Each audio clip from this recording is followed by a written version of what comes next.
Welcome to I dream. Medaram Sammakka సారలమ్మను దర్శించుకునేందుకు మండలి వైస్ చైర్మన్ బండా ప్రకాష్ గారు వచ్చారు. ప్రస్తుతం మనతో ఉన్నారు, వారిని అడిగి తెలుసుకుందాం.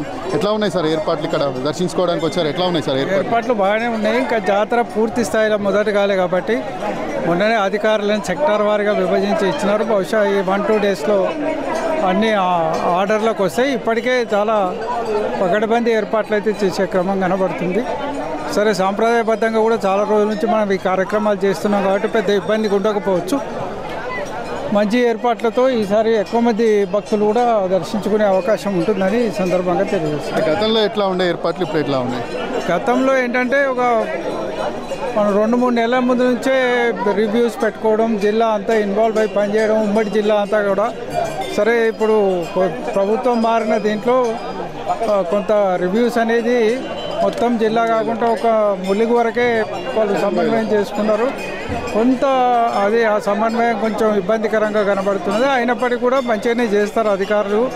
మరి ఇక్కడ ఉన్న స్థానిక మంత్రివర్యులు కూడా గట్టిగా పనిచేస్తున్నారు.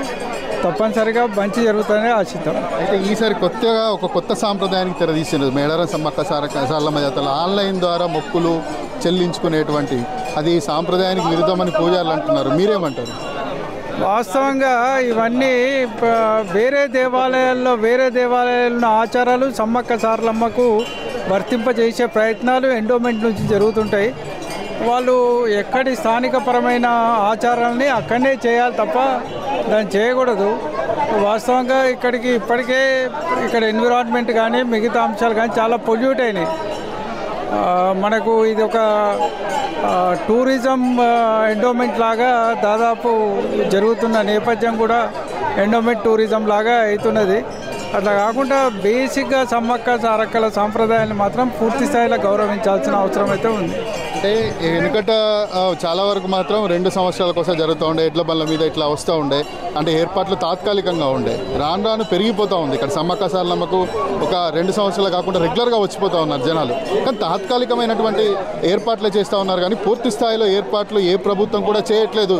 దీనిపై మీరేమంటారు? ఇప్పటిదాకా జరుగుతున్న పరిణామ క్రమాన్ని పరిశీలించి చూస్తే సమ్మక్క సారక్కల్ని 2 ఏళ్ళకు ఒక్కసారి చూడాలనే సాంప్రదాయం పోయింది. అది ఎక్కడ మంచి జరిగినా, ఏడ కుటుంబంలో కష్టం వచ్చినా, ఇబ్బంది వచ్చినా మొక్కుకుంటున్నారు. ఎప్పటికప్పుడు వచ్చి ఇక్కడ కార్యక్రమాలు చేసి వెళ్తున్నారు. కాబట్టి ఈ స్థానిక ఆదివాసీలకు ఇబ్బంది కాకుండా, స్థానిక వాతావరణాన్ని చెడగొట్టకుండా కొంచెం దూర ప్రాంతాలనైనా పర్మనెంట్ అకామిడేషన్స్ చేయాల్సిన అవసరం ఉంది. పర్మనెంట్ ఫెసిలిటీస్ క్రియేట్ చేయాల్సిన అవసరం ఉంది. అది చేయడం వల్ల స్థానిక వాటిని కూడా పరిగణలోకి తీసుకురావాల్సిన అవసరం ఉంది. అయితే ఆలయానికి సంబంధించినటువంటి సాంప్రదాయాలను గతంతో పోలిస్తే ఇప్పుడు కొద్దిగా కొత్త సాంప్రదాయానికి తెరదీస్తున్నారు. ఎందుకంటే ఆన్లైన్ ద్వారా మొక్కులు చెల్లించుకునే అనేది కోయ సాంప్రదాయానికి పూర్తిగా విరుద్ధము. గిరిజన పండుగ కాబట్టి గిరిజనుల సాంప్రదాయాలకు అనుకూలంగా ఇక్కడ మొక్కులు కూడా చెల్లించాలి. అంటే ప్రతి 2 సంవత్సరాలకు ఒకసారి వచ్చేది కనుక, గతంలో ప్రతి 2 సంవత్సరాలకు ఒకసారి కనుక మీ జాతర నిర్వహిస్తుండే. ఇప్పుడు ప్రతి రోజు కూడా వచ్చిపోతూ ఉంటారు కనుక తాత్కాలికమైన ఏర్పాటు కాకుండా పూర్తి స్థాయిలో ఏర్పాట్లు చేయాలి. అంటే పూర్తిగా సాంప్రదాయాలను, అంటే గిరిజనులకు సంబంధించినటువంటి సాంప్రదాయాలను పూర్తిగా పక్కన పెట్టే విధంగా ఎవరు కూడా చేసినా ఇది కరెక్ట్ కాదన్నటువంటి ఒక అభిప్రాయాన్ని మండలి వైస్ చైర్మన్ బండా ప్రకాష్ వ్యక్తం చేస్తున్నారు. వీడియో జర్నలిస్ట్ ఉపేంద్ర మోత్కూర్తో Shravan, I dream news, Medaram Sammakka Sarakka జాతర నుంచి.